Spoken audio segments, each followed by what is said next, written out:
Last option Naveen వాళ్ళ cousin, అతనికి car ఉంది, అతను కూడా జాబ్ చేస్తున్నాడు, అందుకని అతను ఆఫీస్ నుంచి వచ్చే వరకు బయటే వెయిట్ చేసి అతను రాగానే కార్ లో మేమందరం నవీన్ వాళ్ళ ఊరికి స్టార్ట్ అయ్యాము. మిడ్ నైట్ 3కి అలాగా నవీన్ వాళ్ళ ఊరికైతే వచ్చేసాము. నవీన్ వాళ్ళ ఇంటికి మేము వెళ్లేసరికి నవీన్ వాళ్ళ ఇంట్లో సంధ్య పేరెంట్స్, నవీన్ పేరెంట్స్, ఆ స్వామీజీ ఉన్నారు. కార్ దిగటం లేటు. సంధ్య ఏంటి ఇక్కడికి వచ్చాము, హాస్టల్ కి వెళ్తున్నామని చెప్పావు కదా అని అక్కడి నుంచి వెళ్ళిపోవడానికి ట్రై చేసింది. నవీన్ ఆ ఛాన్స్ ఇవ్వకుండా గట్టిగా పట్టేసుకున్నాడు తనని. ఇంకా ఆ స్వామీజీ ఒక బుంగ నిండా వాటర్ తీసుకొచ్చాడు. ఆ వాటర్ కూడా పసుపు కలర్ లో ఉన్నాయి, బట్ ఆ వాటర్ లో ఏం కలిపారో తెలీదు. ఆ బుంగ నీళ్ళని సంధ్య నెత్తి మీద నుంచి పోసేసి వేపాకులు ఉంటాయి కదా, అవి ఒక మాలలాగా చేసి సంధ్య మెడలో వేశారు. అలా వేసి తనని బలవంతంగా నవీన్ వాళ్ళ ఇంట్లోనే ఒక రూమ్ లోకి తీసుకెళ్లారు. ఆ తర్వాత ఏమైందో తెలియదు, కానీ మేము అడిగినా చెప్పలేదు, చెప్పకూడదు అన్నారు. ప్రెజెంట్ అయితే నందిని ఆత్మ లేదు సంధ్యలో, అప్పటి నుంచి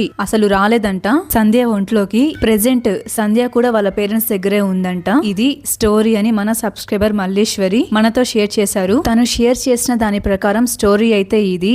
విన్నారు కదా, మీకేమనిపించింది తప్పకుండా కామెంట్స్ లో చెప్పండి. టుమారో ఇంకొక సబ్స్క్రైబర్ స్టోరీతో కలుద్దాం.